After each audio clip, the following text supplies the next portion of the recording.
नमस्कार, मैं हूं मदन राज और आप देख रहे हैं राज तक न्यूज। हमारे साथ लखनऊ से जुड़ चुके हैं डोली गौतम। गौतम जी, राज तक न्यूज चैनल में आपका स्वागत है। मैडम, क्या मैटर मैटर क्या है, क्या माजरा है कि आपके साथ उत्तर प्रदेश पुलिस सही से व्यवहार नहीं कर रही है? सर मैटर ये है कि 24 अक्टूबर को मैं काशीराम कॉलोनी सदरौना से लखनऊ से तो हमारी कॉलोनी में ही कुछ लोग रहते हैं, भानु मिश्रा और सौरभ मिश्रा, रघुवीर मिश्रा। वो लोग 24 अक्टूबर को अपने घर में लड़ रहे थे रात्रि 11 बजे के आसपास। लड़ते लड़ते काफी टाइम हो गया, मेरे घर में दो तीन बार लोगों ने धक्का दिया। ठीक है, गाली गलौज की आवाज ज्यादा आ रही थी तो मैं पीछे से निकल के अपने घर के गेट से गई, क्योंकि हमारे घर में जानवर पला हुआ है तो भूखने लग गया था। मैंने उनसे जाकर कहा कि ऐसा ऐसा अपने घर में लड़ो झगड़ो आप लोग। ठीक है, उसके बाद उनका भाई जो भानु मिश्रा है, उस पानी जिसपे पहले से ही बहुत सारे केस है, ठीक है, वो गाली देने लगा। बहुत देर तक जब गाली देते रहा तो मैंने कहा गाली किस बात पे दे रहे हो। तो उसने कहा अंदर जाओ, मैं मारूंगा बहुत। बहुत ही गंदी गाली देके उसने बोला कि आप अंदर जाओ वरना मारूंगा बहुत। मैंने कहा किस बात पे मारोगे। इतना बोलने पे उसने मेरा गला पकड़ लिया और गला पकड़ के मुझे रोड तक ही खींचते हुए लेके गया। किसी तरीके से छूट के निकली तो दोनों भाई आके उन लोगों ने आगे से पकड़ लिया, मेरे कपड़े तक फाड़ दिए थे, रोड पे सबके सामने मारा। बगल में एक आंटी रहती थी, वो बचाने के लिए आ गई, ऊंची नीची हरकतें सब कर रहे थे। ठीक है, तो उसके बाद हम लोगों ने 112 पे फोन वगैरह किया, मेरे भाई भाई सब निकल आए थे। अब हम कुछ करते ही या लड़ते उसके पहले उसने बंदूक निकाल लिया, तो हम कुछ करे ही नहीं थे, हम लोग अपने घर में चले गए। जब 112 पे फोन किया तो वहां से दो पुलिस वाले आए और उन्होंने कहा कि अब कोई भाग गए, थोड़ा सा ढूंढा वूढा, उन्होंने कहा पारा थाने चला जाइए, पारा थाने आप चले जाओ, पारा थाना हमारा लगता है। तो मैं रात के करीब 12 साढ़े 12 बजे मैं अपने भाई के साथ पारा थाने गई और मैंने एक रिटर्न एप्लीकेशन वहां पे एक सुधा वर्मा मैडम थी उनको दिया और उनको सारी चीजें मैंने बताई। तो उन्होंने एप्लीकेशन तो ले लिया मेरी और उसके बाद उन्होंने कहा ठीक है आप घर जाओ और अभी कुछ रहता है तो आप फोन करिएगा। रात्रि के करीब 2:30 बजे जो है दो पुलिस के लोग जो है पारा थाने से आए। तो उन्होंने पूछा कि कौन थे, तो मेरे जस्ट घर के सामने ही रहते हैं। आप ये मानिए कि आपका 10 कदम की दूरी आमने सामने की है। तो जब तक कि मतलब अब घर के अंदर वो लोग उनके घर जाकर उन्होंने मतलब पूछा उनसे कि आपके लड़के कहाँ हैं, उनकी माँ है जिनका नाम रेशमा मिश्रा है। तो उन्होंने कहा लड़के में नहीं पता कहाँ है। तो उन्होंने कहा कि हंसखेड़ा चौकी लगती है, सुबह जो है आप 9-10 बजे तक की जो है 10-11 बजे तक की आप हंसखेड़ा चौकी में लड़कों को लेके आ जाइएगा। हम लोगों से भी कहा कि आप लोग भी आ जाइएगा। हम लोग तो सुबह पहुंच गए, 10 बजे वहां पहुंच गए और 10 बजे से लेके 12 बज गया, कोई नहीं आया। जब कोई नहीं आया तो पुलिस निकल कर आए, उन्होंने कहा कि ऐसा है कि आप घर जाओ और जब कोई आएगा तो हम आपको फोन करेंगे। हम लोग घर चले आए। घर आने के बाद भी उनकी माँ जो है उल्टा सीधा बोल रही थी, इसकी वजह से मैंने 10-90 पे कंप्लेन कर दी। जब 10-90 पे कंप्लेन किया तो करीबन 1:30-1:30-2 बजे फिर हंसखेड़ा चौकी से दो लोग आए, जो पुलिस के लोग थे। उन्होंने मुझसे कहा कि आपने 10-90 पे क्यों कंप्लेन कर दिया, दिमाग खराब है क्या, जब कंप्लेन कर दी है तो फिर 10-90 में करने की क्या जरूरत थी। मैंने कहा सर इतना टाइम हो गया, कल रात को मारा है, इतना सबके सामने बेइज्जती कर दी, उल्टी सीधी हरकतें कर रहे हैं, आप लोगों ने अभी तक कुछ किया ही नहीं, तो फोन तो करना ही पड़ेगा हमें। तो उन्होंने कहा कि एक काम करो, पारा थाने चले जाओ और वहां पर जो है दरोगा सर सोनकर साहब है, आप उनसे जाके मिल लीजिए। मैं पारा थाने गई, तब वहां पे मेरी जो रात की एप्लीकेशन थी वो उनको मिल ही नहीं रही थी। एप्लीकेशन सब ढूंढ रहे थे, उन्होंने रिसीव भी नहीं किया था रजिस्टर पे मेरी एप्लीकेशन। फिर उसके बाद मैंने रिटर्न में फिर से एप्लीकेशन दी जो वहाँ पर एसओ सर थे। तो उन्होंने मुझसे ये बात कही कि ठीक है, एक काम करो, ये लोग जो भानु मिश्रा और पाणे हैं, आप इनसे जितना हो सके उतना दूर रहो, वो लोग अच्छे लोग नहीं है। ठीक है, तो मैंने कहा अच्छा कह रहे थे कि आप घर चली जाइए, अभी जो है आपके जो चौकी इंचार्ज है वो बाराबंकी गए हुए हैं और जब वो आ जाएंगे तो हम उनको भेज देंगे। तो हमने कहा ठीक है, फिर हम घर चले आए। कम से कम 6 बज गया शायद शाम के, तब भी कोई नहीं आया। वो तीनों के तीनों आ गए और गाली गुस्तारी कंटिन्यू दे ही रहते, उल्टी सीधी बातें कर ही रहते। फिर हम 6 बजे पारा थाने गए। जब पारा थाने फिर से हम 6 बजे गए, तब वहां पर जो एक आरती मैडम थी वो चिल्लाने लगी, कह लगी सुबह से बार बार आप थाने ही आ रही हैं। तो मैंने कहा मैडम अभी तक आपने कुछ किया नहीं तो थाने तो आना ही पड़ेगा। तो उसके बाद जो है वहां से दरोगा साहब और एक मैडम एक डायरी लेकर आए, जो बयान वगैरह लोगों का था नोट वोट कर लिया और दरोगा साहब ने कहा एक काम करो, अब आप शांति से घर में बैठो और कुछ मत करना, मैं उनको पकड़ूंगा तो जो है 20 जूते मारूंगा। मतलब मेरी एफआईआर जो है अभी तक रजिस्टर्ड भी उन लोगों ने नहीं की। 25 तारीख का पूरा दिन बीत गया, 24 को मुझे मारा। फिर उसके बाद 26 को मैंने एक ऑनलाइन एप्लीकेशन दिया आपका जन सेवा केंद्र में और एसपी ऑफिस एक रिटर्न एप्लीकेशन लेकर गई। मेरे गले गले में सब कहीं चोट थी। जब मैं एसपी ऑफिस गई हूँ तब सर ने वहां से फोन किया है पारा थाने में। पारा थाने से फिर मुझे 2 बजे फोन आया, हम लोगों ने मेरा मेडिकल करवाया। 2 दिन के बाद मेरा मेडिकल करवाया गया। 26 तारीख को मेरी एफआईआर रजिस्टर्ड की गई और 26 के बाद मेरा 28 तारीख को बयान फिर काकोरी में हुआ। काकोरी में बयान होने के बाद हम 31 तारीख को कोर्ट में बयान हुआ। 31 अक्टूबर को बयान होने के बाद कुछ भी नहीं हुआ। सारी बातें वहां पे खत्म हो गई, पुलिस ने उन लोगों को नहीं पकड़ा, वो वहीं पे अपने घर पे ही थे। फिर से मैं डीसीपी ऑफिस गई, जो हमारा आपका ये लगता है केसरबाग कोतवाली। वहां पे जाकर जब सर को सब एक एप्लीकेशन फिर से मैंने दी, उन्होंने फिर आपका ये पारा थाने फिर से उन्होंने फोन किया। या पारा थाने उन्होंने 26 नवंबर को सर फोन किया, जब मैं 26 नवंबर पहुंची हूँ। 26 नवंबर के बाद 4 दिन फिर पुलिस दौड़ने पे लगाई पकड़ने में, और तब तक भी उन्होंने 2 दिसंबर को स्टे ले लिया था। आप ये मानिए 24 अक्टूबर मारा और पूरा दिसंबर आ गया। 2 दिसंबर जब स्टे ले लिया, तो स्टे जब जिस दिन ले लिया उसके 2 दिन बाद पुलिस ने उनको पकड़ा है संडे के दिन, और मुझसे बोल रही है स्टे ले लिया, अब हम क्या कर सकते हैं।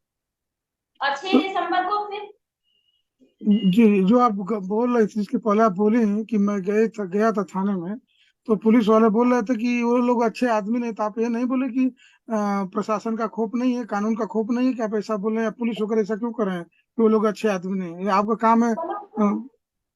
बोलिए बोलिए सर बोलिए। उनको कुछ बोलो कि वो डांटने लगते हैं, वो लोग सुनते ही नहीं है बिल्कुल भी। 6 दिसंबर को फिर से उनका भानु भानु जो पाड़े हैं, वो फिर से मेरे घर आ गया था मेरी मम्मी को मारने के लिए। 6 दिसंबर नहीं मार पाया, बंदूक बंदूक तान के घूम रहे थे। अब क्या है, 23 दिसंबर को फिर से मेरे घर में घुस के दोनों भाइयों सौरभ मिश्रा, रघुवीर मिश्रा ने मेरी मम्मी को मारा। मोहल्ले के सामने दौड़ती हुई मेरी मम्मी गई। 24 अक्टूबर को फिर से लड़ाई किया, जिसका वीडियो जो है ट्विटर में अभी इस समय वायरल हो रहा है। मेरा फोन तक के छीन के लेकर गए। 24 अक्टूबर को रात को मेरा फोन मिला है हंसखेड़ा चौकी से शाम को। और अभी इस समय उल्टी सीधी धमकियां दे रहे हैं, उठवाने की धमकी दे रहे हैं, गोली मारने की धमकी दे रहे हैं। हर जगह पे लड़ाई लड़ाई किया हुआ है, एकदम मतलब अति करा हुआ है। हमारा घर खाली करवाने, पूरा उनका प्लान है कि हम घर खाली करके चले जाए वहां से। तो आप जो बात बता रही हैं, तो ये तो बीजेपी वाले बोलते हैं कि उत्तर प्रदेश में कानून का राज है, तो इस हिसाब से तो आपके हिसाब से तो नहीं लग रहा है कि कानूनी साहब है। नहीं सर, कानून का राज होता। आप मुझे ये बताइए, 24 अक्टूबर को मुझे मारा, 2 दिसंबर के बाद आप 4 दिसंबर को आपने उनको पकड़ा जब उन्होंने स्टे ले लिया। आप उसके पहले क्या कर रहे थे? मैं मुख्यमंत्री आवास तक गई हूँ सर, वहां पे भी एक एप्लीकेशन लेने के लिए। इतने दिनों में किसी ने कुछ किया ही नहीं, और कंटिन्यू वो लोग मार रहे हैं, धमकी दे रहे हैं, जब मैं दिल करता है मारते हैं, भाग जाते हैं। अब उठवाने की धमकी, बलात्कार करवाने की धमकी, सब कुछ। मेरे कपड़े जो फट गए थे सर, कुर्ता फटा हुआ रखा था, पुलिस वाले ने मुझसे कहा कि ये क्यों रखा हुआ है। आप ये सोचिए, इतनी भद्र तरीके से सारा व्यवहार, मेरी जात पात सब पर आ गए। तो आप गए थे एसपी ऑफिस, तो एसपी साहब क्या बोले, कि क्या आदेश दिए हैं, आपको आश्वासन जब क्या गई थे? थी एसपी ऑफिस, जब गई थी तभी तो वहां पे मेरी एफआईआर लिखी गई। एसपी ऑफिस जाने के बाद एफआईआर तो लिख गई थी। एफआईआर लिखने के बाद फिर से वो लोग शांति से बैठ गए, और 6 दिसंबर को फिर से उनका भाई भानु आ गया।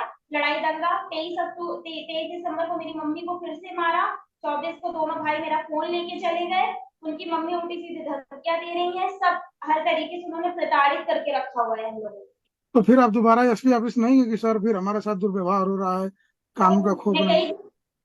मैं गई थी दोबारा एसपी ऑफिस गई थी, तो वहां पे एक सर मिले हुए थे। उन्होंने बोला कि उन्होंने वहां पे एसओ सर को फोन किया कि मतलब एक महिला आई हुई है, तो उन्होंने कहा कि इनका जो मामला है वो कोर्ट में जा चुका है, और तो अभी इसके लिए कुछ हो नहीं सकता है। मैं काकोरी भी गई हूँ सर। 24 तारीख को मैं काकोरी गई हूँ सुबह, 24 दिसंबर को। ठीक है। काकोरी जाने के बाद पूरा दिन पारा थाने में बैठी रही हूँ। पूरा का पूरा दिन उन लोगों ने बैठाल के रखा, लेकिन उसके बाद भी उन लोगों को कुछ किया नहीं है। फिर मेरा फोन वापस करवाया जो वो लेकर भागे थे, क्योंकि फोन में लॉक था, तो फोन खोल नहीं पाए। और मैंने इसकी एप्लीकेशन दे दी थी, तो इसकी वजह से सिर्फ मेरा फोन मिला है, बट किया अभी तक किसी ने कुछ नहीं। तो जो आप बोल रहे हैं कि एसपी साहब बोले कि मामला कोर्ट में गया था, आप ये नहीं बोले कि सर धमकी क्यों लोग दे रहे हैं? मान लो जिस हिसाब से आप बता रहे हैं, तो ये सब तो रुकना चाहिए ना। मामला कोर्ट में है तो ठीक है, तो कोर्ट से फैसला होगा, लेकिन धमकियां तो रुकना चाहिए कम से कम, जो बता रही हैं आप। हाँ, धमकियां और मारने का तो पूरा बराबर कर रहे हैं वो। उसके हिसाब से वो कह रहे हैं, पुलिस वाले भी बोलते हैं मुकदमा तो लिख गया है, अब हम क्या कर रहे हैं। तो पुलिस सीधा धमकी। बोलती है, और अब तो पुलिस सीधा मुझसे ये कह रही है कि अब तुम अगर कंप्लेन लेकर आई तो तुम्हारे ऊपर ही उल्टा एक्शन ले लेंगे, तुम लोगों पे ले लेंगे। क्या हम चौकी और थाना खोल के यहाँ बैठ जाए? आप आए दिन यहाँ पे चली आती है, तो बताइए हम कहाँ जाए। हमारे घर में कोई ऐसा है ही नहीं जो सेफ्टी के लिए या हम उनसे लड़ते रहे, काम काज करने वाला इंसान है। घर ही नहीं चलेगा अगर घर बैठ गए या डेली उनसे लड़ते रहे, वो कट्टा बंदूक लेके घूमते हैं। तो जो आप बता रहे हैं कि मुख्यमंत्री पत्र लिखा था, तो वहां से कोई जवाब नहीं मिला अभी तक आपको? जी। जो आप बता रहे हैं कि इससे पहले मैं पत्र भी लिखा था मुख्यमंत्री जी को, तो उसका जवाब नहीं मिला आपको? नहीं मिला सर। तो जो जहाँ लिखे, तो दोबारा क्यों नहीं आप कोशिश की मुख्यमंत्री जी से मिलने के लिए? सर मैंने बहुत बार एप्लीकेशन दी मगर अभी तक कुछ भी नहीं हुआ, किसी चीज का कोई जवाब नहीं मिला। तो आप तो लखनऊ में रहती हैं, लखनऊ में ही सीएम जी रहते हैं, तो वहां जाना चाहिए, आपको मिलना चाहिए, आपके हिसाब से जो बता रहे हैं जिस तरह से दुर्व्यवहार हो रहा है। सर मैं सब कहीं जा चुकी, एसपी ऑफिस, मुख्यमंत्री आवास, डीजीपी ऑफिस, सब कहीं जा जाकर जब वो बस एक बार फोन कर देते हैं तब पुलिस थोड़ा एक्शन में आती है। 2 दिन बाद पुलिस शांति से बैठ जाती है, किसी को कुछ करना ही नहीं है। ये आपके यहाँ पे कोई उत्कर्ष वाजपेयी है आरएसएस के, उन्होंने उनके साइड से पार्टी से जो है पूरा पावर लगाया हुआ है, तो वो और ज्यादा दबंग होकर घूम रहे हैं। जो एसओ कहने साहब का। कहने का मतलब आपका ये है कि राजनीतिक संरक्षण है? जी। जी पूरी तरीके से सर। राजनीतिक दबाव की वजह से कोई प्रशासन सुन नहीं रहा है आपका? हम जहाँ पे रहते हैं, हमारी कॉलोनी जो है काशीराम कॉलोनी है। मायावती जी जब का उनका शासन था तब हमारी मम्मी को मिला था 2013 में, तब से हम लोग रह रहे हैं। 3 महीने पहले भानु मिश्रा और रघुवीर मिश्रा इन लोगों ने ऐसे ही खरीद लिया है। जो वसीयत बनवाकर एक महिला रहती थी उनसे ऐसे ही खरीद लिया है, वो अब नहीं रही है।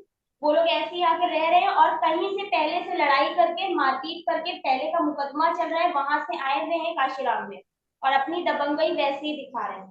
छेड़छाड़ लड़ाई दंगा करना ये उनका पूरा तरीके से कार्य है, जो सिर्फ यही करते रहते हैं। तो यानी कहने का मतलब आपका है कि बस झोल मझोल चल रहा है मामला, कोई खुल के कार्रवाई हो नहीं रही है आपके हिसाब से? कोई कार्रवाई नहीं है। तो आप मुख्यमंत्री जी को कोई संदेश देना चाहेंगे चैनल के माध्यम से, क्या अपील करना चाहेंगे आप? तो मुख्यमंत्री जी को यही बताना चाहती हूँ, सब लोग यही कहते हैं ना कि सर के शासन में हम सब सही हैं। मुख्यमंत्री जी का भी, जब योगी जी का जो शासन है, महिलाओं की सबसे ज्यादा सुनी जाती है। मुझे लग रहा है महिला सबसे ज्यादा प्रताड़ित है। आप सोचिए, 24 अक्टूबर से लेकर आज दिसंबर एंड हो गया है, अभी तक भी कुछ नहीं हुआ। मेरी मम्मी को मारा, मुझे मारा, मेरे घर में घुस के सबको मारने की धमकी, सब कुछ, बंदूक कट्टा उठवाने, ठीक है, हर तरीके से सब कुछ बलात्कार करवाने तक की धमकी दी जा रही है। उनकी माँ कहती है 3 लड़के हैं हमारे, कुछ नहीं कर पाएगा कोई। कहाँ जाए हम लोग, घर छोड़ के भाग जाए या तो फिर। चलिए ठीक है, कोशिश करेंगे कि आपकी आवाज कम से कम उत्तर प्रदेश के सीएम योगी जी के पास पहुंचे, और आपका, आपके हिसाब से जो आप प्रताड़ित की जा रही हैं, आपको न्याय मिले। और डोली गौतम जी, आप राज तक न्यूज चैनल पर आए, इसके लिए आपका बहुत बहुत धन्यवाद।